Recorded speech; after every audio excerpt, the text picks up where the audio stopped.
Physical ka. May tiyan ka, may organs. Oh.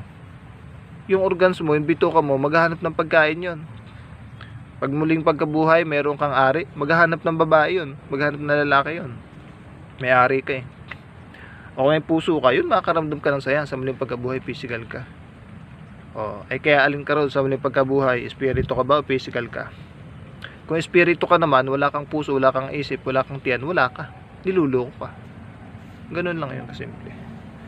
O, ito pa, ikalawa. Cut ko na muna itong video. Susunod kong video ito. Sabihin ko. Sa susunod kong video, pakinggan mo. Ang itatopic ko naman ay muling pagkabuhay rin. Muling pagkabuhay. Dito sa binanggit ko, muling pagkabuhay lang ng tao. Panoorin mo itong sunod kong topic sa muling pagkabuhay dahil ang ituturo ko naman muling pagkabuhay tungkol sa mga hayop at sa mga halaman. Hayop, halaman, tao. Sige, cut ko muna ito.